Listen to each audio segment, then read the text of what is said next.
전 지금 베트남 전쟁 이야기를 하는 겁니다. 베트남 전쟁이에요. 남베트남이 싸웠어. 근데 미국의 남베트남이 영향을 받게 되었고, 이 북베트남의 보급로를 끊으려고 했는데 이 보급 루트가 캄보디아 산악 끝자락인 거예요. 그래서 이 베트남이랑 캄보디아 경계에 있었던 거지. 이게 캄보디아예요. 이해하시겠죠? 이렇게 보니까 좀 알겠지? 밑에 있던 이 베트남이랑 캄보디아 이 맞은편에 이 붙어있는 이곳에 보급 루트가 있었던 거야. 그래서 보급 루트에 폭격을 시행하고자 합니다. 근데 캄보디아도 같이 공격을 받잖아요. 그러면 그냥 막 우리는 남베트남을 도와야 되니까 북베트남에다가 지금 우리는 폭격을 시행할 거야. 이렇게 할 수 없잖아요. 뭔가 빌미를 만들어야 되잖아. 그래서 미군이 북베트남에게 어뢰 공격을 받았다라는 통킹만 사건을 빌미로 북베트남에게 폭격을 가하게 됩니다. 근데 이 캄보디아에 론놀이라는 총리가 있었어요.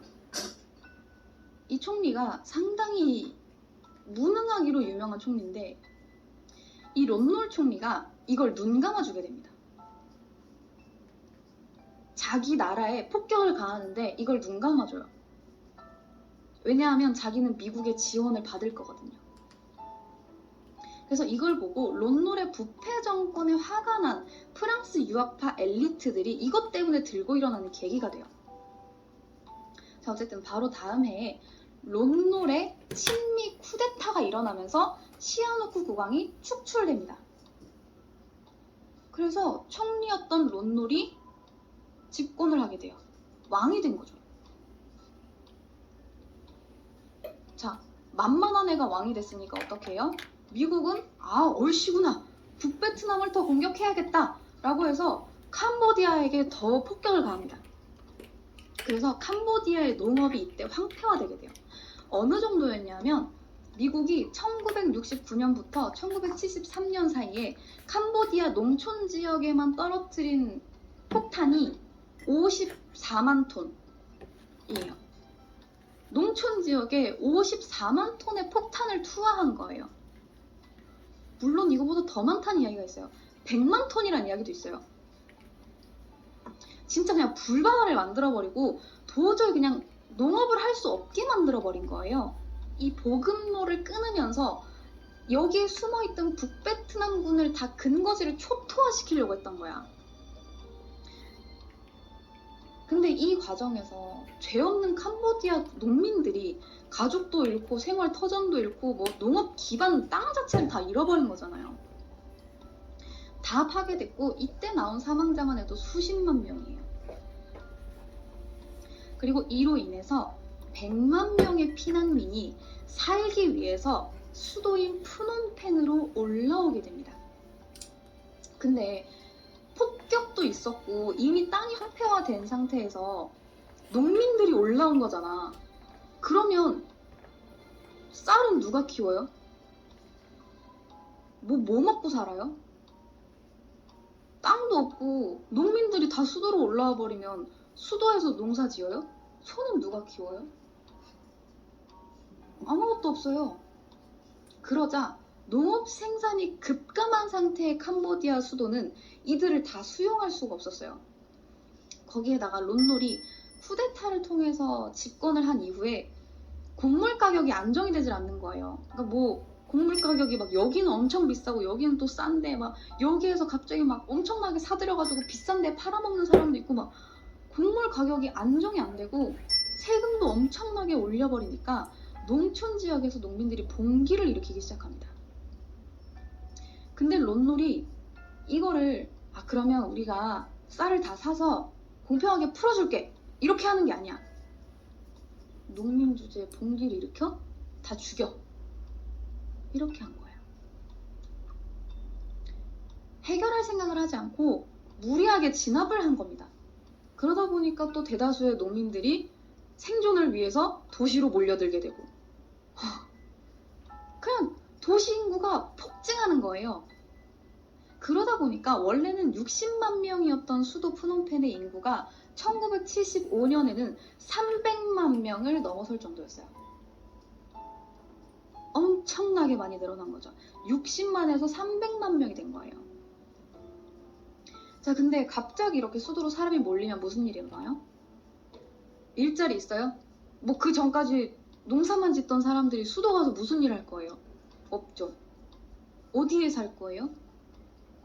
갑자기 사람들이 막 2배, 3배씩 몰리는데 어디 살 거야? 주택 없죠. 혼란이 어마어마하게 가중됩니다. 과부하 상태가 된 거죠. 그래서 이 혼란을 파고든 게 바로 크메르 루즈였어요.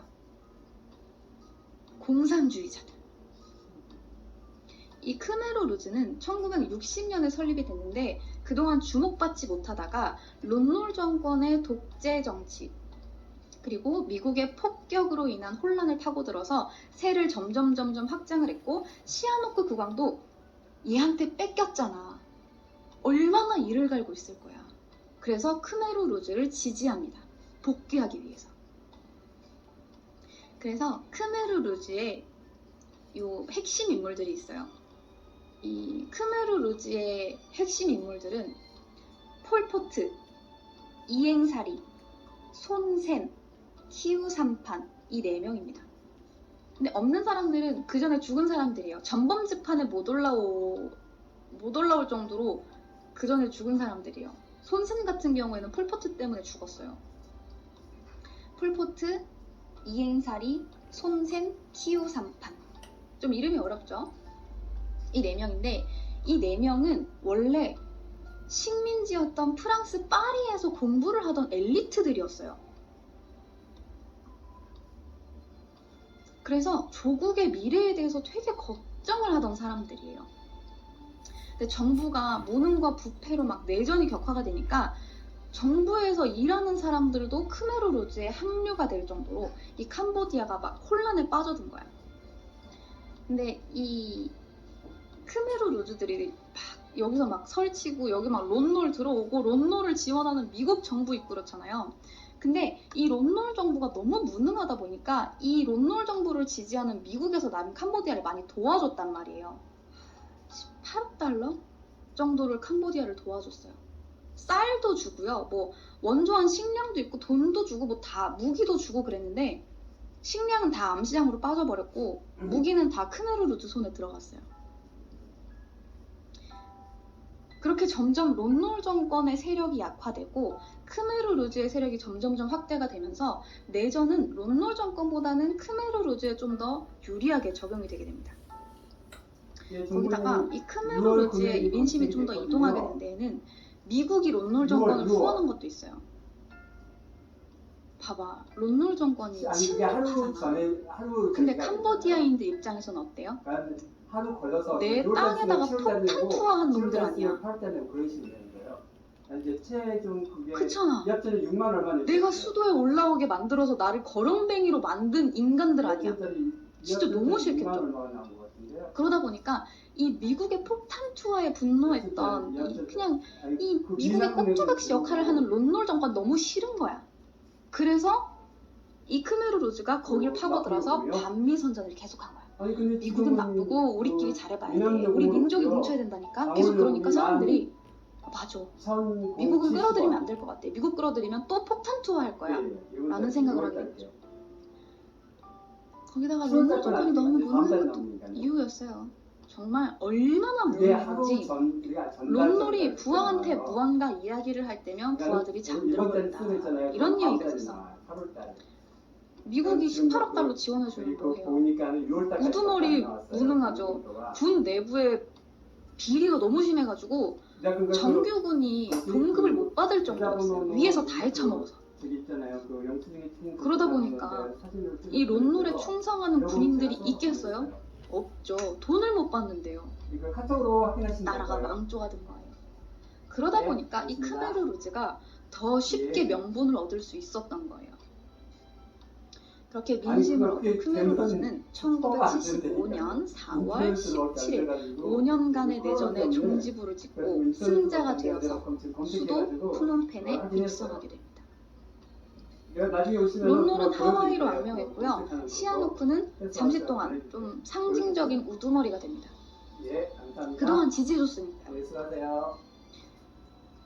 이 승리한 크메르 루즈 중에서도 특히나 우두머리였던 이 폴포트는 신비주의로 유명했어요. 왜 신비주의였냐면 비밀 유지가 혁명의 기본 원칙이라고 생각을 했어요. 그래서 자기 얘기를 일절 하지 않았어. 그래서 같이 일을 하던 동료들도 이 폴포트의 출생 본명을 몰랐어요. 이 폴포트는 1928년, 그러니까 아직 캄보디아가 프랑스의 지배하에 있던 그때의 캄보디아 왕족 가문에서 태어났대요. 본명은 살루트사입니다. 6살 때 왕립 수도원에 들어가서 공부를 했고요. 이후 카톨릭 계열 학교에 다닙니다.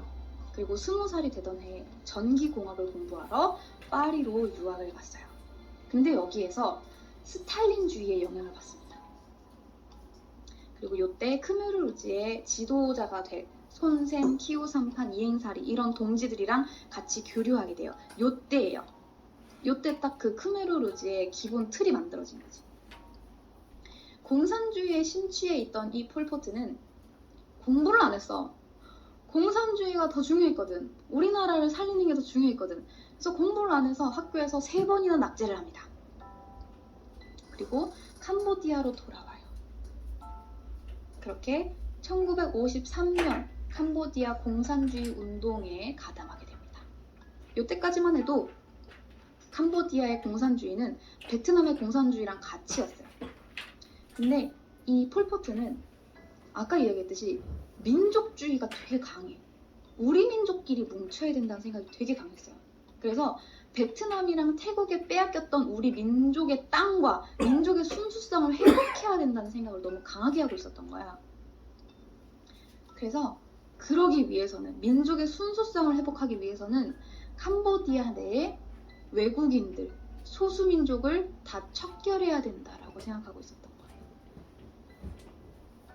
그리고 이 사상이 프랑스와 베트남 군대가 캄보디아를 떠나고 나서 캄보디아의 공산주의자들이 신망을 얻고 자기의 지배력이 점점 커지니까 그때 이제 제대로 발현이 된 거죠. 시아누크 국왕을 축출하고 공식적으로 정부를 수립합니다. 이름은 민주 캄푸치아. 이 폴포트는 1975년에 내전에서 승리를 거두면서 했던 연설에서 크메르루즈는 어떠한 외부 세력과도 연계되지 않은 승리를 거두었다라고 주장했어요. 그러니까 론놀 정권을 깐 거야. 론놀 정권은 미국 데려와가지고 친미파 이렇게 해가지고 미국이 힘을 좀 얻었잖아. 근데 우리는 그게 아니다. 우리는 우리 캄보디아인의 힘만으로 다 물리치고 우리가 정권을 잡은 거다 라고 이야기하면서 이렇게 이야기했어. 민주 캄푸치아는 앞으로 고립하게 될 것이라고. 어디와도 교류하지 않겠다는 이야기예요. 그리고 그때부터 외국어, 소수민족의 언어를 전부 다 금지시켜버립니다. 외국이랑 무역도 안 해요. 다 끊어버렸어요. 중국이랑만 약간 무역을 했어. 뭐 쌀, 멸종위기 동물, 무기 이런 것만. 그렇게 캄보디아 대학살은 무능한 론놀 정권을 지나서 크메르루즈가 푸놈펜에 입성한 이 1975년 4월 17일 날부터 시작이 됩니다. 캄보디아 국민들은 기대감과 불안감 속에 크메르루즈를 맞이합니다. 그러니까 워낙 심하게 되었잖아요. 론놀 정권을 너무 심하게 되니까 이 인간은 무능하지 않을까? 라는 생각과 그 무능한 인간을 물리쳤으니까 이 인간은 좀 유능하지 않을까? 라는 생각으로 이 폴포트 정권을 맞이했는데 맨 처음 내렸던 명령이 뭐냐면 도시 주민들은 지금부터 당장 농촌으로 떠나세요 입니다. 너무 뜬금없어요. 도시를 다 비우래요. 도시에 있던 사람들이 다 가야 된대요. 우리 집인데, 수도가 우리 집인데 가래요. 뭐 어떡해요? 명령이니까 일단 들어야 될 거 아닙니까? 강제 귀농을 한 거예요. 그래서 사람들은 짐도 제대로 못 꾸리고 도망치듯이 도시를 떠납니다. 그래서 사람들이 물어봤겠지. 도대체 우리가 왜 가야 되죠? 라고 물어봤는데 폴포트는 이렇게 대답해요. 도시에 지금 당장 너무 많은 인구가 몰렸으니까 식량 부족 문제도 있고 인구 과잉의 문제도 있잖아. 지금 당장 그걸 해결하기 위해서는 너네가 농촌으로 가야 돼. 라고 이야기한 거야. 근데 이게 납득할 만도 한데 너무 가혹하게 이루어진 거예요. 명령을 따르지 않는 사람들 다 죽여버렸어요. 너네 가 이제 좀 식량 문제도 좀 해결하자 라고 좋게 갈 수 있었는데 가자 안 가면 쏜다 가라 이렇게 한 거야. 그러니까 명령에 따르지 않으면 다 죽였고 병에 걸렸거나 굶주림으로 걸을 수 없는 사람들은 길가에서 다 죽여버렸어요. 그렇게 도시에 몰렸던 300만 명이 한꺼번에 떠나야 됐고요. 이 과정은 죽음의 행군이라 불립니다. 도대체 왜 그래야 됐을까요? 첫 번째는 이 크메르 루즈군에 대한 의구심이었을 거예요. 뭔가 불확실성. 왜냐하면 크메르 루즈군의 군대를 좀 보실까요? 크메르 루즈는 제대로 잘 훈련된 군대를 가지고는 있었는데 너무 소수였어요. 당원도 14,000명을 못 넘었어요. 그러니까 이 자체가 너무 소수인 거야. 그러다 보니까 수도에 몰려있는 이 300만 명이 만약에 들고 일어나면 감당이 안 되는 거예요. 통제가 안 되니까 일단 뿔뿔이 흩어놓는 겁니다. 그리고 두 번째는 프놈펜 주민들은 좀 그런 것도 있었잖아. 내전을 피해서 수도에 올라온 사람들도 있었잖아요. 그러니까 그들을 일단 농촌으로 다시 돌려보내야 된다는 생각이었어. 아니 근데 도시에 자리 잡고 살고 있는 사람들을 왜? 라고 생각한다면 폴포트는 농촌과 농민이 혁명의 중심이라고 생각했어요. 농업이 너무나 중요한 거야. 농업만이 순수한 직업인 거지. 그래서 폴포트는 상업과 금융에 종사하는 사람들을 전부 다 반역자 취급했어요. 주로 그때 농업과 금융업에 종사하는 사람들은 대부분이 화교 아니면 베트남인들이었어요. 그래서 우리 민족성의 순수성을 강화하기 위해서는 우리 캄보디아인들이 그 전에 하던 농업을 꾸준히 이어나가야 돼 라고 생각하고 있었던 거죠. 외국인들은 다 쫓아버리고. 그래서 이 농민들을 가장 먼저 이주시켰던 거예요. 이 폴포트는 농민들을 다 이주시킨 다음에 그 다음에 했던 일이 그거예요. 론놀의 군대 장교들을 광산으로 끌고 가서 다 총살시켜버립니다. 네. 일단 학살을 처음부터 많이 했어요. 그리고 이제 이 지방으로 내려간, 농촌으로 내려간 사람들에게 집단 농장이라는 걸 만들어줘요. 집단 농장을 만들어 놓고 또 여기에다가 뚜얼슬랭이라는 수용소를 만들어 놓습니다. 아, 수용소라니 뭔가 벌써부터 마음이 아파옵니다. 여기서 무엇을 하느냐? 반혁명 사상을 품고 있다고 의심되는 이들이나 외국과 관련이 있는 이들, 스파이로 의심되는 사람들을 고문하는 데예요. 정부가 정치범이나 경범죄자들을 잡아놓고 한번 경고합니다. 너 다음에 한번 더 잡히면 큰일 난다. 그렇게 살지 말아라. 하고 한번 풀어줘요. 그리고 그 다음에 또 걸리면 너 재교육할 거야. 수용소로 들어와야지. 라고 하는데 이 경우에는 그냥 거의 100% 죽었다고 보면 됩니다. 설명은 정부는 범죄자들을 자백할 수 있도록 장려하고 그들이 자백을 하면 범죄자들에게는 용서와 새 출발을 위해서 도움을 준다 라고 했는데 실상은 고문하고 죽이는 거야. 자백하면 죽이는 거야. 다음 생에 착하게 살 수 있도록 현생에 죽여주는 거지. 자, 크메르 루즈군의 군대 이야기를 한번 해봅시다. 왜 이렇게까지 죽여야 했냐면, 크메르 루즈군의 실무자들, 군인들은 대부분이 농촌 출신의 젊은이들이었어요. 그래서 여기 보면 사진은 색깔이 안 나와 있는데 빨간색이랑 흰색의 체크 스카프가 있어요. 이걸 두르고 다니면 크메르 루즈 군대인 거예요. 그리고 이들은 샌들을 신고 다녔는데요.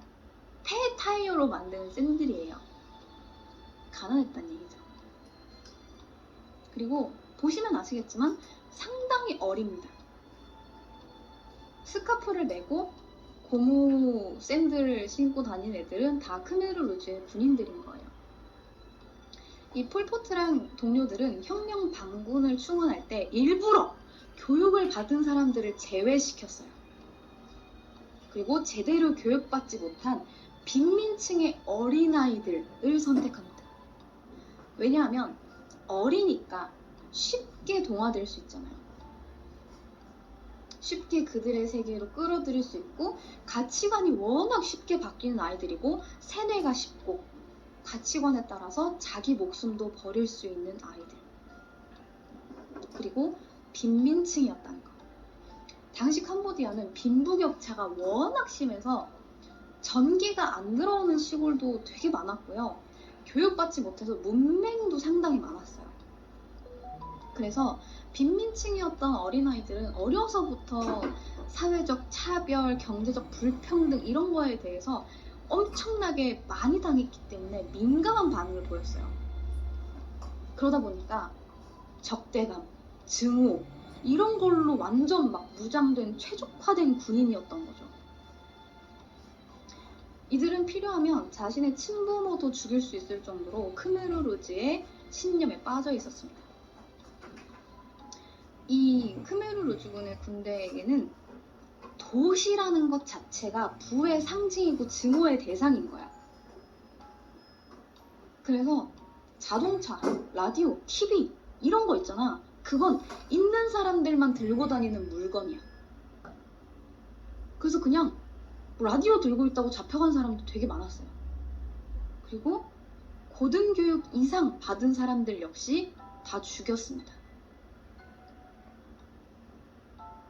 처음에는 론놀 정권의 군인부터 시작해서 점차 말도 안 되는 사람들까지 다 잡아가는 거예요. 론놀 정권의 군인, 반혁명 운동 인원들, 스파이, 교육받은 사람들. 왜요? 아무것도 안 했는데 의사, 교사, 기술직, 지식인들 전부 다 학살합니다. 그래서 나중에는 안경을 쓰고 있으면 잡아갔어요. 안경을 쓰고 있으면 잡아갔고요. 야, 너 거기 손 펴봐. 그래서 손을 이렇게 폈는데 손이 말랑말랑하고 곱잖아요. 그러면 잡아가서 죽였어요. 그러자 지식인들은 전부 숨거나 탈출해버립니다. 캄보디아를. 그렇잖아. 나 같아도 지식인들 죽인다 그러면 당장 안경 벗고 오늘부터 산골에 들어가갖고 크메르 루즈군 없는 데에서 그냥 나는 안 죽고 살라니까 그런 생각 가질 수 있잖아. 그래서 지식인들이 싹 다 사라져버립니다. 그러다 보니까 교육이라는 게 끊겨요. 나라에는 멍청이들만 남는 거예요. 그래서 지금 캄보디아에 나이가 좀 있는 교사들은 어려서 제대로 교육을 못 받았다. 나는 한 번도 과학 실습이라는 걸 해본 적이 없다. 라고 이야기하는 사람들이 많아요. 근데 이게 점점 심화되다 보니까 나중에는 당 완전 핵심 인원들을 제외한 다른 인원들 있잖아요. 크메르 루즈의 간부들까지 무차별적으로 살해시키는 내부 투쟁으로까지 이어집니다.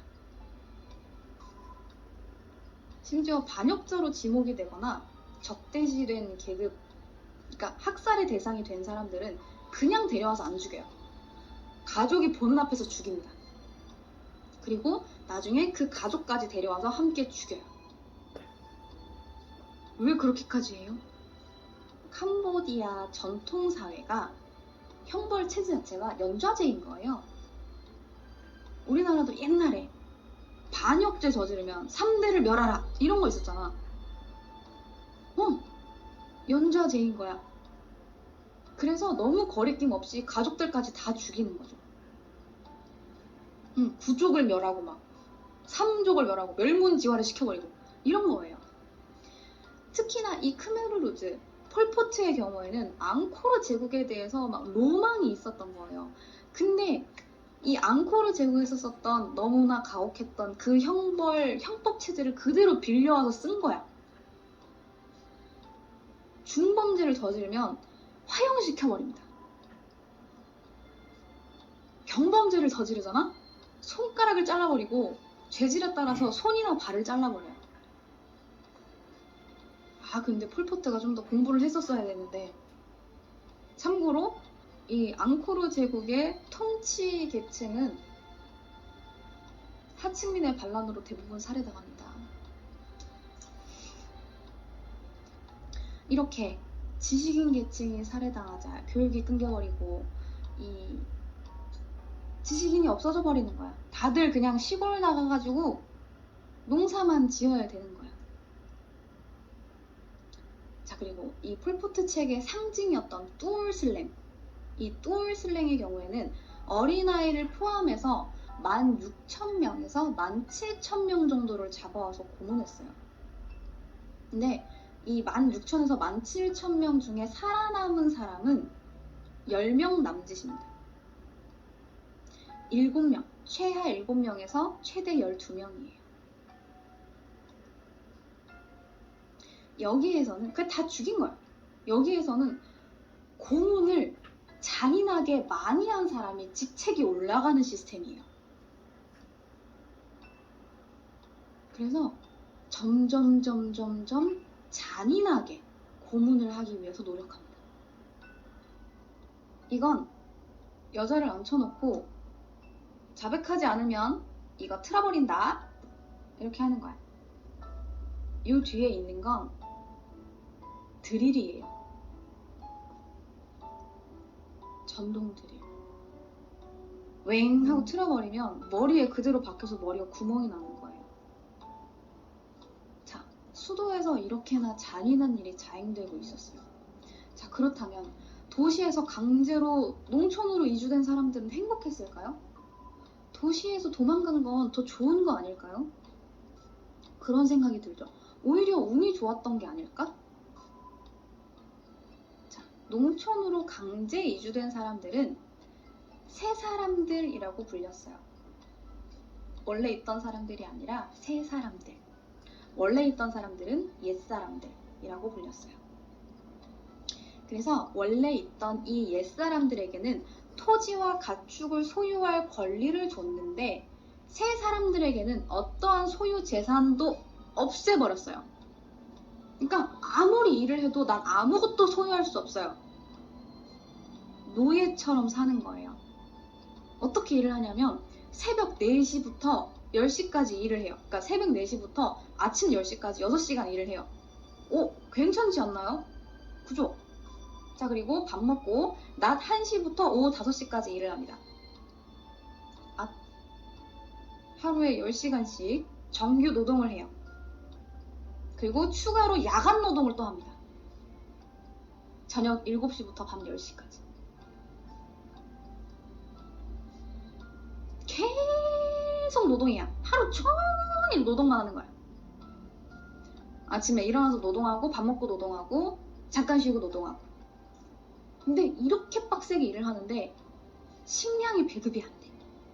그리고 얼마 있지도 않은 이 식사 시간도 아까 이야기했죠. 집단 공동체라고. 집단 농장이라고. 식사도 같이 해야 됩니다. 식사도 공동으로 해야 돼요. 일하다가 옛날 노래를 부르면 잡혀가요. 그 사이에서 연애를 하고 구원하면 안 돼요.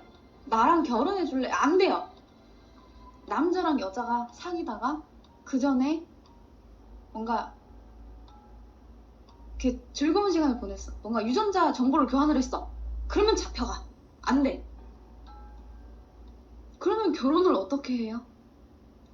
결혼을 어떻게 하냐면 인민공사협회에서 단체로 결혼할 사람을 발표합니다. 그러면 나 이 사람이랑 결혼하는 겁니다. 자, 이렇게 치밀하게 일어나는 시간, 일하는 시간, 밥 먹는 시간, 같이 밥 먹는 사람까지 통제당해요. 그러면 사람들이 뭔가 반감을 갖겠죠. 야, 나는 론놀 정권이 끝인 줄 알았는데 세상에나 우리 뭔가 들고 일어나야 되지 않을까? 라는 사람들이 있죠. 근데 폴포트가 잔인한 게 뭐였냐면 어린아이들에게 세뇌시켜요. 어떻게? 부모랑 이웃을 밀고 하는 건 상당히 명예로운 일이라고.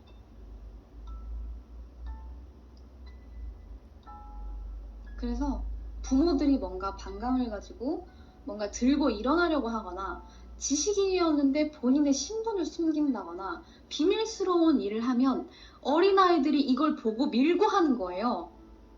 그래서 내 자식 때문에 내가 죽는 거예요. 내 자식이 나를 밀고 해서 내가 죽는 거예요.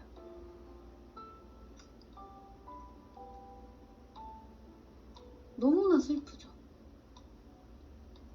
그러다 보니까 캄보디아는 점점 그냥 거대한 농촌으로 변해갑니다.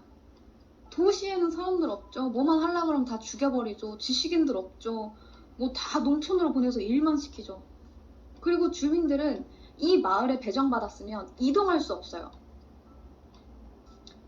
마을 간에 간단하게 이동을 하려면 통행증을 발급받아야 돼요. 마을 간의 이동도 안 돼요. 그리고 은행은 이미 폴포트 정권 초기에 폭파됐어요. 그래서 화폐도 없어요. 은행도 없고요. 화폐도 없고요. 외부 세계랑 접촉이 안 돼요. 외국이랑 전화 안 되고요. 만약에 영어 하다가 옆에 사람들이 듣잖아요. 나 잡혀가요. 영어 하면 잡혀가요. 그리고 또 이 크메르루즈 정권에서 했던 충격적인 일 중에 하나가 불교 승려들의 학살이에요. 불교를 반동주의로 규정하고 모든 불교 예식을 다 금지해버립니다. 수도승의 도서관에는 불을 질러버리고요. 승려는 성직을 박탈합니다. 승려들이 절을 떠나면 여기는 아예 폭파시키거나 곡물 창고 아니면 처형 장소, 감옥으로 썼어요. 그래서 폴포트 정권 수립되기 전에는 7만여 명이었던 승려가 이 정권이 붕괴된 시점에는 2,000명도 남지 않았어요. 500명이라는 이야기도 있고요. 근데 굳이 이 불교를 반동주의로 규정한 이유가 뭘까요? 캄보디아에는 90% 이상이 불교예요. 많은 사람들이 절에서 교육받고요. 승려들의 역할이 절대적인 거예요. 그래서 더 철저하게 사찰을 파괴한 거예요. 내 말만 들어야 되니까요. 내가 제일 중요하니까요. 승려들이 나서서 무슨 말 하면 쉽게 동화될 거 아닙니까? 그러면 안 되잖아요. 자, 그리고 가장 중요한 학살.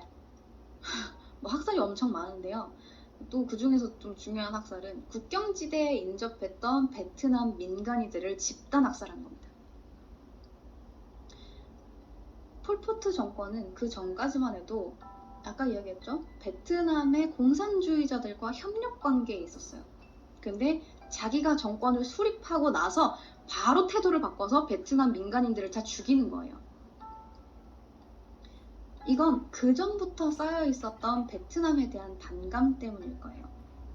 이야기했잖아요. 이 사람은 프랑스의 식민지였을 당시에 태어났다고.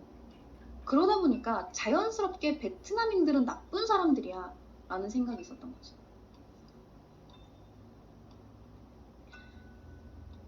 그리고 또 폴포트가 주장하는 것 중에 민족의 순수성이 있지 않습니까? 그래서 이걸 지키기 위해서 베트남인들이랑 화교는 다 죽여야 되는 존재인 거예요. 그렇게 크메르루즈 정권에서 수많은 국내, 국외 사람들이 죽어나왔고요. 정확한 인원은 알 수가 없어요. 근데 사진을 좀 보여드릴게요. 베트남에서는 300만으로 발표를 했는데 다른 나라에서 조사한 건 뭐 200만이기도 하고 170만이기도 하고 그렇습니다. 하지만 전부 추정치일 뿐이에요. 정확한 인원수는 알 수가 없어요. 하지만 확실한 건 크메르 루즈 때 학살당한 희생자가 30만 명이고요. 고립정책으로 기아나 질병으로 죽은 사람들도 추가적으로 죽은 사람들도 80만 이상이라는 겁니다. 엄청나게 죽었다는 건 확실해요. 그리고 살해하는 방법이 너무나 끔찍했어요. 고압선을 이용한 전기 충격 기본입니다. 물고문 기본이에요. 그리고 고문 침대에 눕혀놓고 쇳덩어리로 머리를 짓누르는 고문도 있었어요.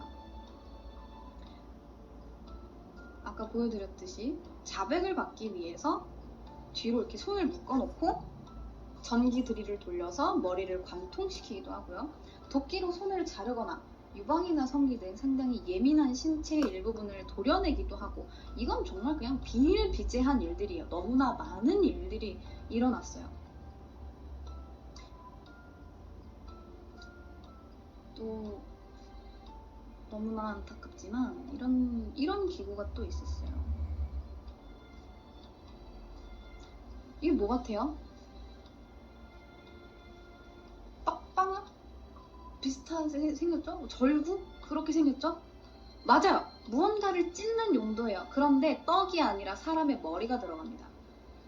이 둥그런 밑부분에 머리를 집어넣고 꽝! 하고 찍는 거예요.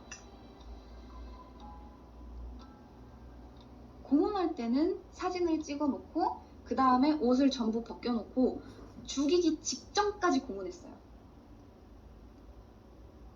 사람을 죽이는 것 중에 제일 흔한 방법이, 뭐 잔인한 거 아니고 흔한 방법이 눈을 가린 다음에 팔을 뒤로 묶어놓고 몽둥이로 때려 죽이는 거예요. 왜냐하면 총알이 아깝거든요. 총알이 아까우니까요. 이런 하찮은 인간들보다 총알 하나가 더 중요하니까요. 그리고 반동으로 낙인 찍힌 사람들은 자기가 묻힐 구멍을 자기가 파야 돼요. 크메르 루즈에 우리의 손을 더럽힐 수는 없잖아요. 우리가 너무 힘든 일을 할 수는 없잖아요. 그러니까 네가 묻힐 자리는 네가 파놓고 셀프로 판 다음에 밖으로 올라와서 가장자리에 서게 해요. 그 다음에 몽둥이로 머리를 빡 내리칩니다. 그럼 그 구덩이에 떨어지겠죠. 그럼 묻으면 됩니다. 근데 이게 너무 힘이 들잖아요. 한 번에 한 명밖에 못 죽이잖아요. 그러면 어떻게 해요? 땅을 한꺼번에 많이 파놓고 사람들을 줄줄이 세워놔요. 그리고 팔을 뒤로 다 묶어놓고 목길이 연결해놔요. 줄로 사람을 일렬로 쫙 세워놓고 목길이 줄줄줄줄줄줄 연결해요. 그리고 가운데에 있는 사람 머리를 빡 하고 몽둥이로 치잖아요. 그러면 옆에 목이 엮여있는 사람들은 한 번에 싹 다 넘어가겠죠. 그래서 구덩이로 밀어놓고 한 번에 다 학살하는 겁니다.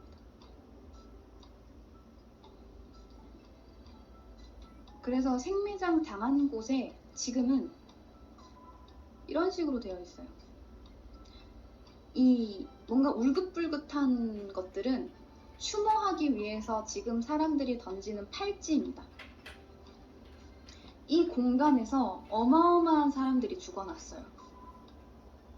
여기다 한꺼번에 구덩이를 파놓고 그냥 사람들을 막 다 묻어놓고 그냥 묻어버린 거야. 싹 다 흙을 덮어버린 거야.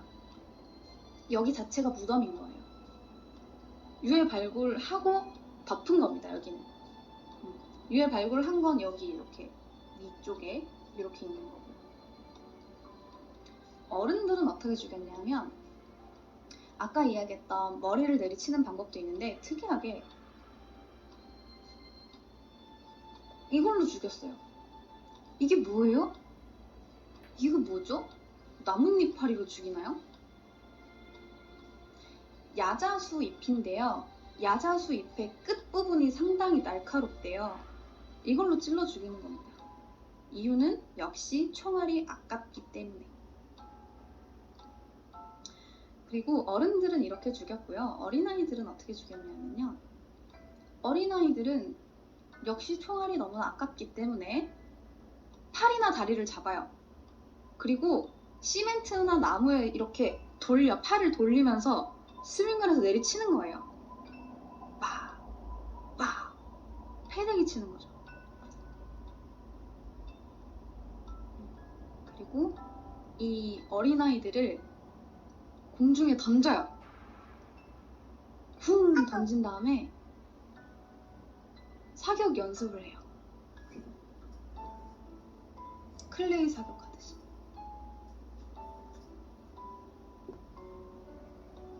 그래서 지금도 이 캄보디아에는 킬링트리라는 게 있어요. 여기에다가 어린아이를 내려쳐서 죽인 거예요. 그래서 사람들은 여기에다가 지금 추모하기 위해서 팔찌를 계속 이렇게 나무에 걸어두는 겁니다. 그래서 나중에는 뚜울슬랭에다가 묻을 곳이 없으니까 과수원 쪽에다가 사람들을 묻어두기도 했는데 이 과수원에서 나온 시신만 해도 9천여 구예요. 뚜울슬랭에 묻을 곳이 없어서 잠깐 파놓은 데에 9,000명이 묻혀있는 거예요. 그렇게 크메르 루즈에 의해서 대학살이 자행되었고 이것을 킬링크리드라고 하는데 이 대학살로 인해서 죽은 사람들은 당연히 너무나 많고요. 수십만의 난민도 발생합니다. 그래서 이걸 틈타서 베트남이 다시 침략을 해요. 그렇잖아. 내전으로 너무 정신이 없고 군인들이라고 해봐야 어린애들이고 뭐 어중이 떠중이 맨날 그냥 민간인 학살하는 애들이 무슨 전투력이 그렇게 있겠어요. 이때다 하고 베트남이 침략한 거죠. 그때가 바로 1979년이에요. 1979년에 프놈펜을 침략합니다. 이미 뭐 베트남 전쟁으로 뭐 한 번 단련돼 있던 이 베트남 군인들은 소련군이었던 크메르 루즈군은 너무 쉬운 거지. 그래서 결국 폴포트 정권은 국경 근처까지 쫓겨나게 되고 유폐 상태에 가까웠던 시아누쿠는 또다시 북경으로까지 도망을 갑니다. 그렇게 베트남은 캄푸치아 인민공화국으로 수립이 돼요. 그와 동시에 크메르 루즈의 킬링필드는 베트남 침공으로 인해서 끝이 납니다.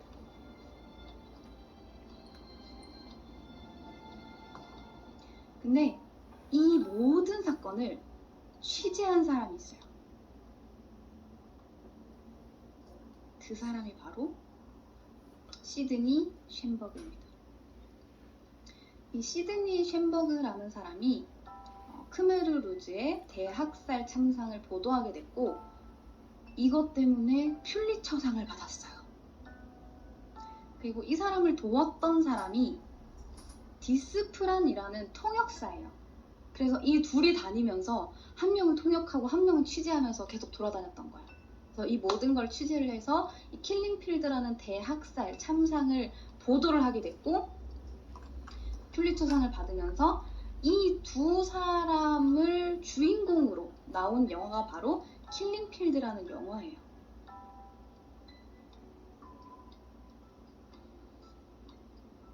자, 그러면 여러분들이 정말 궁금해 하셨어요. 그럼 폴포트는 어떻게 됐나요?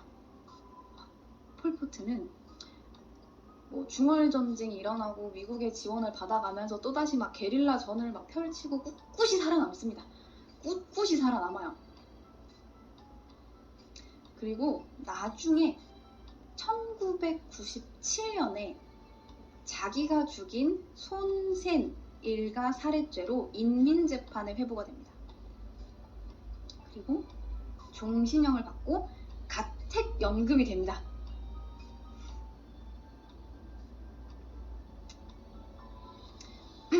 다른 사람들도 이렇게 전범재판을 받고 할아버지가 돼서까지 전범재판을 받죠.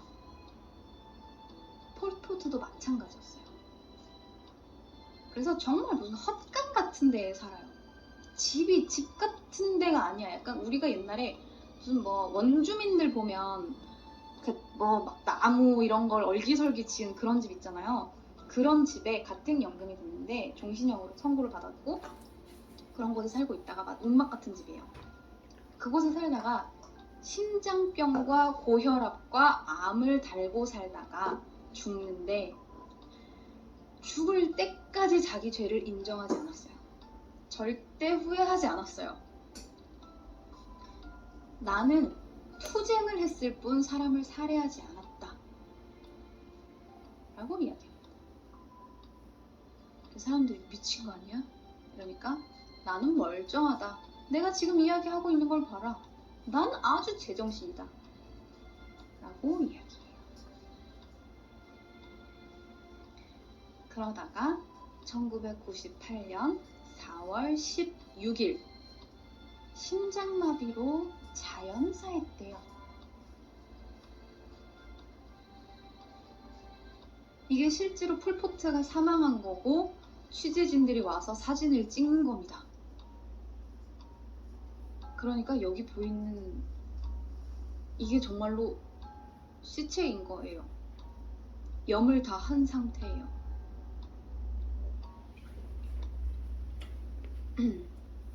근데 최근에 밝혀진 건데 심장마비가 아니래요.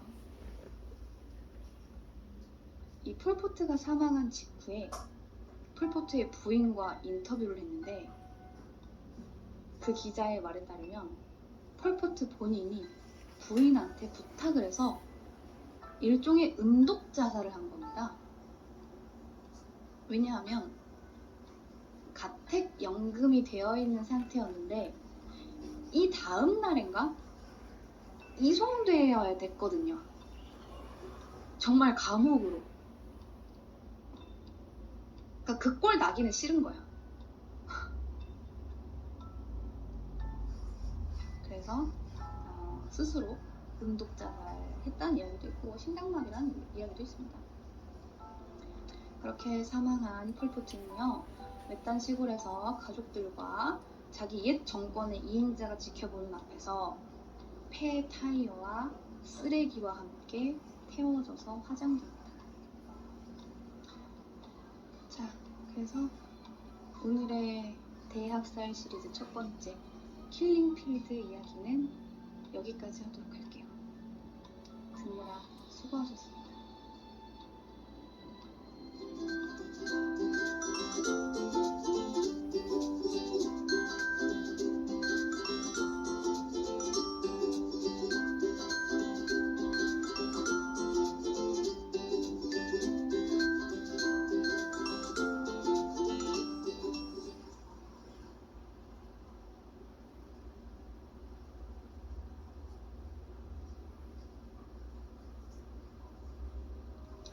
오늘 컨텐츠 시작하겠습니다.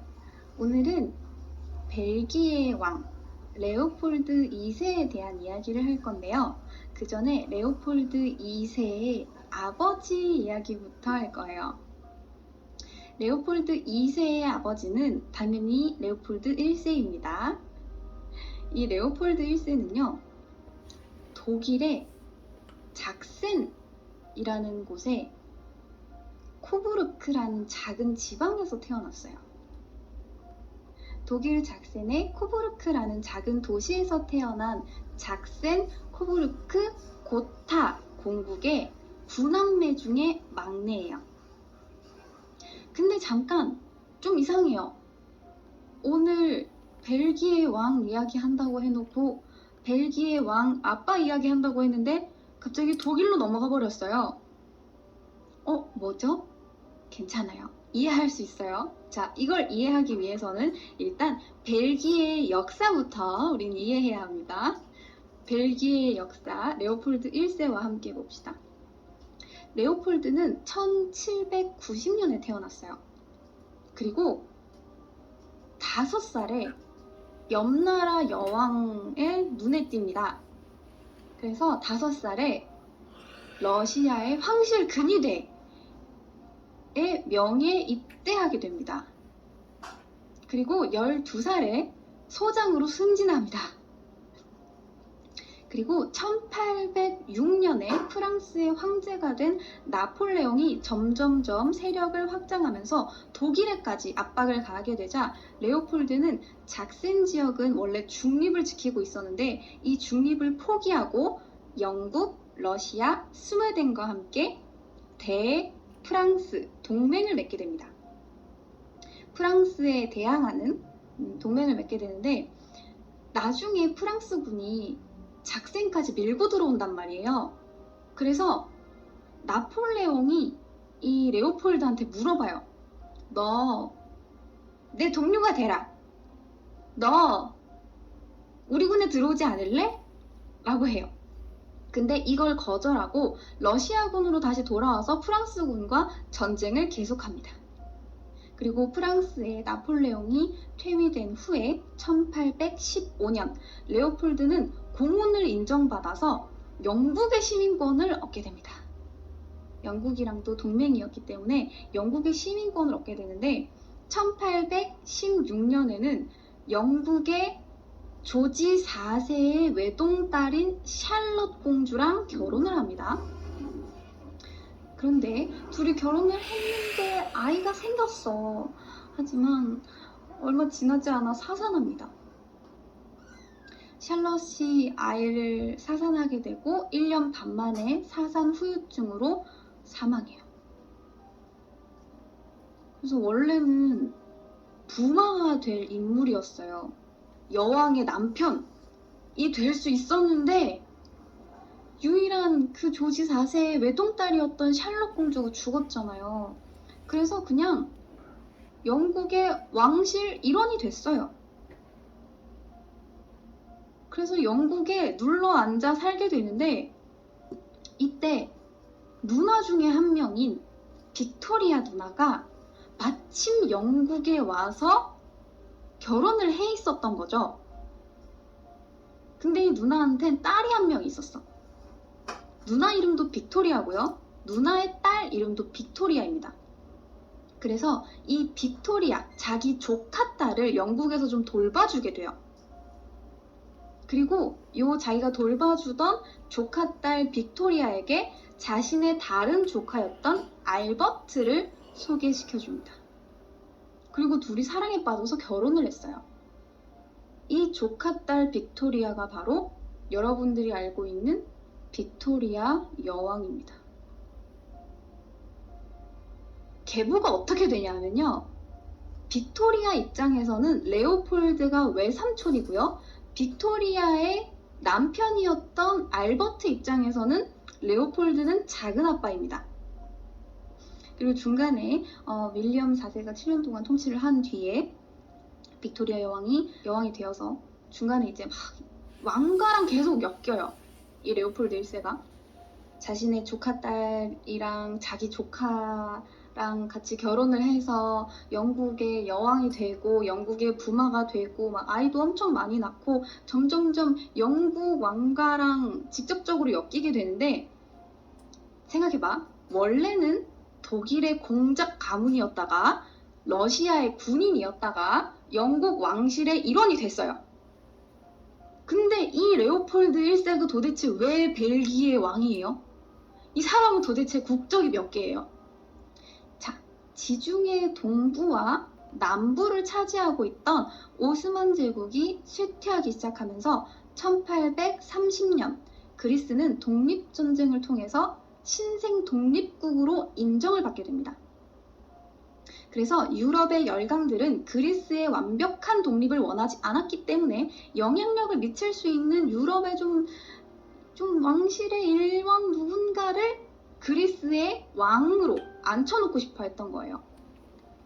그때 눈에 띄었던 게 독일의 공작 가문이자 러시아 군인 출신이자 영국의 왕실의 일원이었던 레오폴드 1세가 눈에 딱 띈 거죠. 근데 레오폴드 1세는 이걸 거절했어요. 왜냐하면 그리스는 이제 막 신생 독립국이고 딱히 비전이 보이지 않는다고 생각을 했기 때문이에요. 그래서 그리스의 초대 국왕 자리를 거절합니다.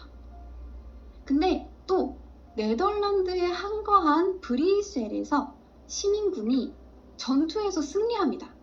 그러면서 또다시 네덜란드에서 뚝 떨어져서 신생 독립국이 또 하나 완성됐어요. 여기가 바로 벨기에입니다. 자, 근데 벨기에는 여러분들 단합이 참 안 되는 데예요. 왜냐하면 네덜란드는 언어 자체가 달라요. 독일이랑 붙어있는 쪽은 독일어를 쓰고요. 원래 밑에 있는 그 프랑스 쪽에는 프랑스어를 또 쓰고요. 위쪽에 원래 네덜란드에 속해 있었으니까 네덜란드어 쓰는 사람도 있고요. 공용어 같이 쓰는 사람도 있어요. 참 단합이 안 되는 곳이었는데 국민성의 문제는 아니었던 거죠. 그리고 애초에 언어도 다르고 종교도 다르고 문화도 달랐기 때문에 이게 정치적으로 흔들릴 수가 있잖아요. 겨우 이제 우리 신생 독립국 딱 했는데 쓰는 말도 다르고 문화도 다르고 종교도 다르면 어떻게 뭘로 뭉쳐요? 그렇죠. 그래서 입헌군주제를 하기를 원하게 됩니다. 이때 또 눈에 띈 것이 바로 벨기에 북부 네덜란드 쪽도 아니고 벨기에 남부 프랑스 출신도 아니고 동쪽에 애매하게 걸쳐있는 그 독일의 공국 출신이면서 러시아의 군인 출신이면서 영국의 왕실의 일원이었던 레오폴드 1세가 또 눈에 띈 거예요. 그래서 또 제안을 한 거죠. 너 우리의 왕이 되라. 이렇게 제안을 한 거죠. 근데 이번에는 이를 수락하게 됩니다. 그래서 1831년 7월 21일 벨기에의 초대 국왕이 됩니다. 그래서 벨기에의 초대 왕실은 작센 코부르크 고타 왕실이 된 거예요. 이제 드디어 왜 이 사람이 벨기에의 왕이 되는지 여러분 이해하시겠죠? 자, 그래서 이 독일 이름인 레오폴트도 맞고 영국인 레오폴드도 맞고 이제 막 벨기에 왕이 됐으니까 레오폴도 맞는 이 레오폴드 1세가 바로 다음 해에 프랑스 왕의 딸 루이즈와 결혼을 합니다. 루이즈와 결혼을 해서 4명의 아이를 낳았는데요. 첫째 이름은 또 당연하게 레오폴드입니다. 근데 이 레오폴드가 생후 1년 만에 죽었어요. 그리고 둘째를 낳았는데 둘째도 또 아들이에요. 그래서 이름을 또 레오폴드라고 붙여줍니다. 그리고 셋째 필립, 넷째 막내딸에게는 전처였던 샬롯의 이름을 붙여줍니다. 근데 레오폴드는 벨기에 국왕으로서 나름 벨기에 부흥을 위해서 꽤 많은 노력을 했던 인물이에요. 그래서 재위 34년째인 1865년에 사망을 했는데요. 이 이후에 또 레오폴드 2세가 왕위를 물려받게 되는데요. 이제 비극의 시작입니다, 여러분들. 이 레오폴드 2세가 오늘의 주인공이며 벨기에 역대 왕 중에 아마 가장 유명할 거예요. 이 레오폴드 2세는요. 형이었던 레오폴드가 1년 만에 사망했기 때문에 어머니였던 루이즈가 아주 애지중지 키웁니다. 우리 레오폴드는 죽으면 안 되고 아프면 안 되고 어디 가가지고 바람 맞지 말고 날아가니까 어디 가가지고 뭐 함부로 만지지 말고 안 돼 병 걸려. 우리 레오폴드는 왕이 될 거니까 몸 조심해야 된다. 사람 조심하고. 근데 이렇게나 건강을 걱정해 주었던 어머니가 15살 때 사망했어요. 나한테는 그렇게 다치지 말고 죽지 말라더니 엄마가 15살에 죽어버렸어요. 그래서 이 레오폴드 2세는 건강에 엄청나게 집착하는 성격이 됩니다. 얼마나 건강 걱정을 했던지 이 레오폴드한테는 턱수염이 나중에 나거든요.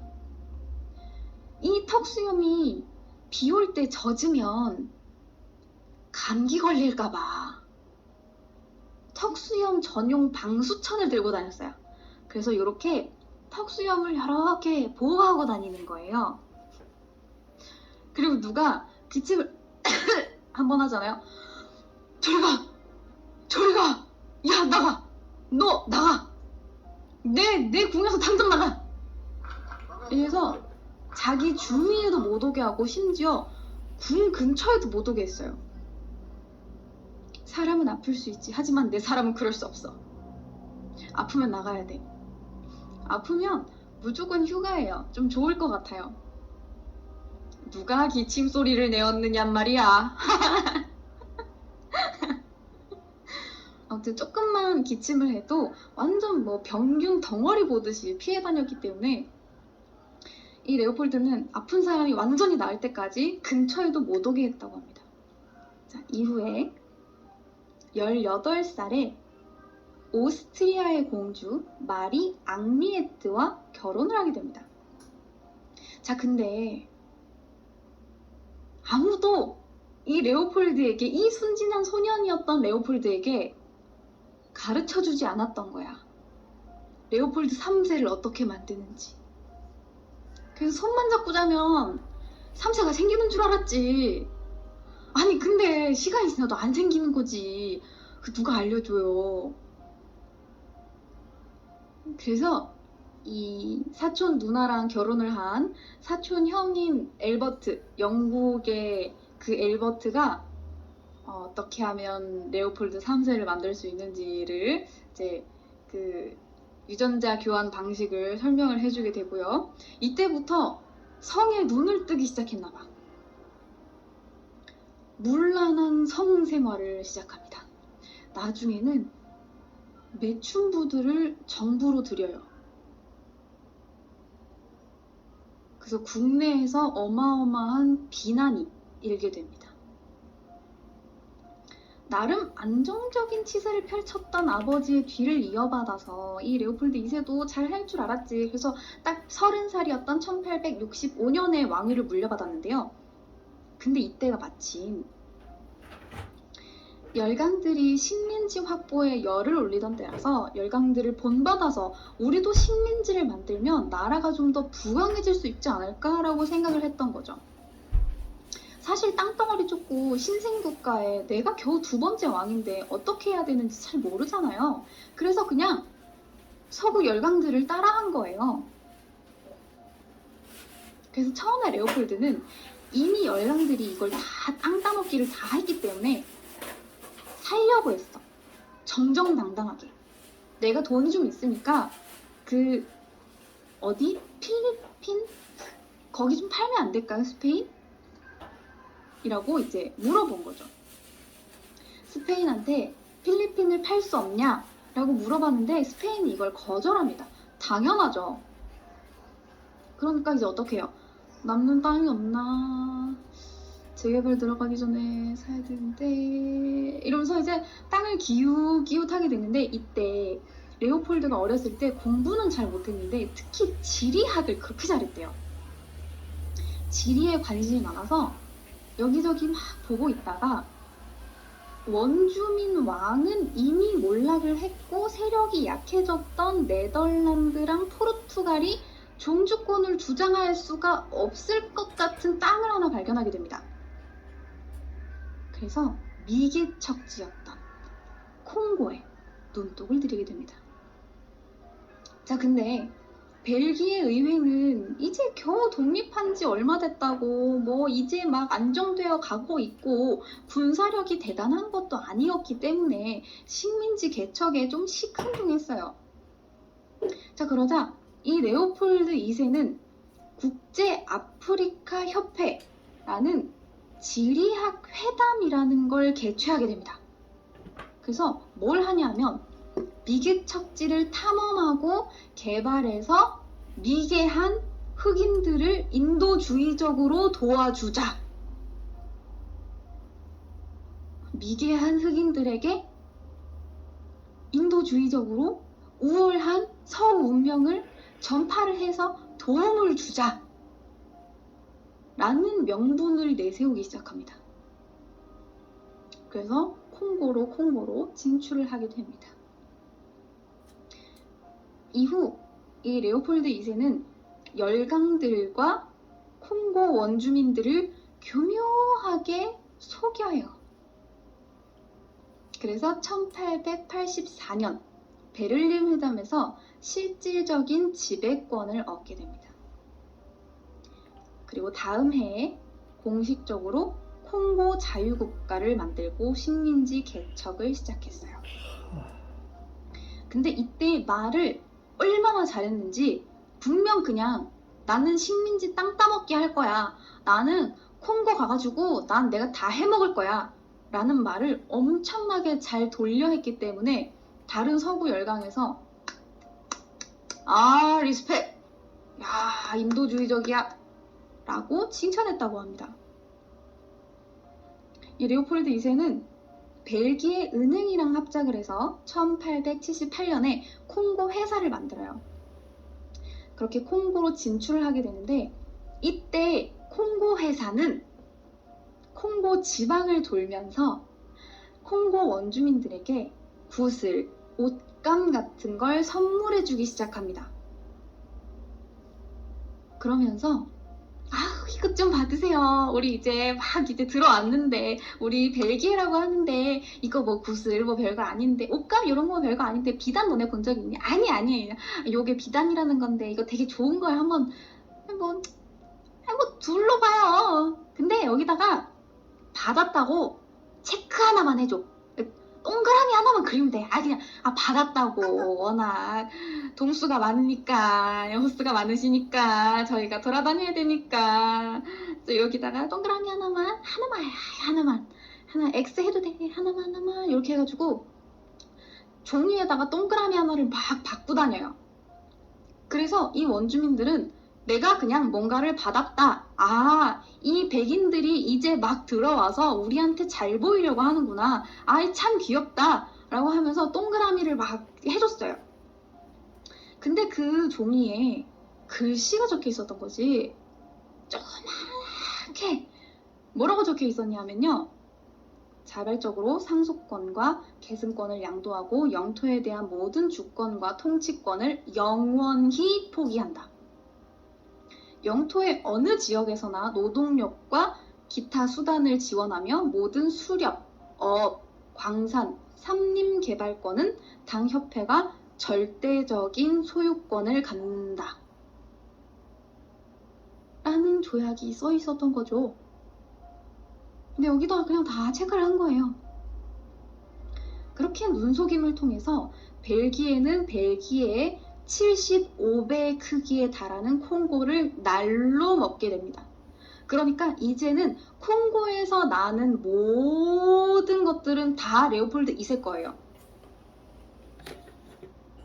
모든 것 다.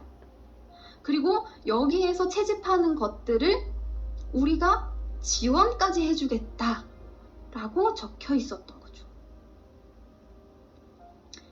이 콩고는 레오폴드 2세의 사유지가 됩니다. 이렇게 콩고를 날로 먹은 레오폴드는 처음에는 상하를 통해서 돈을 벌려고 했어요. 근데 생각보다 수입이 얼마 안 되는 거야. 이거 팔아가지고 언제 이거 구슬이랑 원단값을 다 버나. 이거 투자한 게 많은데 다음에는 뭘 뽑아보나 이러면서 이 변변치 않은 상하 말고 다른 거에 눈독을 들이기 시작하는 거예요. 다른 수입원을 찾았는데 이게 대박이 납니다. 무엇이냐? 그때부터 슬금슬금 대중화가 이루어지고 있었던 고무입니다. 원래 고무는요, 딱히 쓸모를 찾지 못했었어요. 그래서 고무로 기껏해야 만든다는 게 지우개? 근데 이게 점점 시간이 가면서 고무의 다른 성분을 첨가를 해서 고무를 쓰고 있으니까 비에 안 맞네? 레인코트 만들면 좋겠는데? 이거 장화 만들면 좋겠는데? 라고 해서 점점 비옷 같은데 대중화되게 됐고 1890년에 드디어 무엇이 나오죠? 고무 타이어!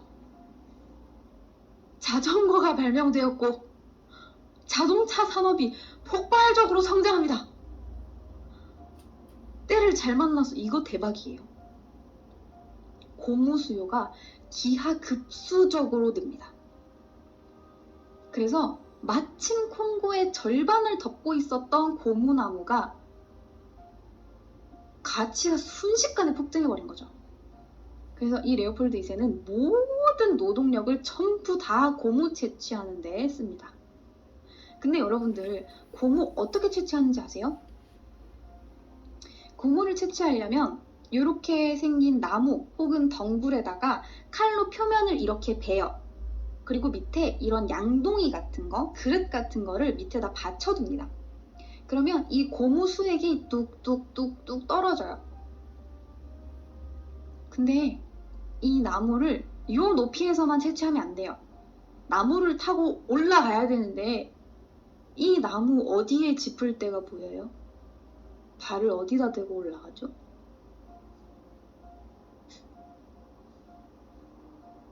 거기에다가 이 고무를 한꺼번에 채취를 하다 보니까 마을 근처에 있었던 고무는 이미 동나버렸고요. 완전 열대 우림으로 들어가서 고무를 채취해야 되는 거예요. 근데 열대 우림으로 들어가면 비가 엄청나게 와요. 우기면 스콜이 막 쏟아진다고. 그러면 나무에, 이 미끈미끈한 나무에 물을 그냥 때려 부으면 뭘 밟고 올라가죠? 보호 장비 아무것도 없이 맨몸으로 올라갔다가 떨어지면 부상을 입는 겁니다. 뼈가 부러지는 거죠. 그런 사람들이 상당히 많았습니다. 그래서 원주민들도 고무 채취를 좀 꺼려하는 거예요. 그러자 레오폴드 2세는 정말 이제 좀 돈 되는 거 찾았더니 인맥 원주민들이 도움을 안 줘요. 도움을. 하여튼 쓸데가 없어.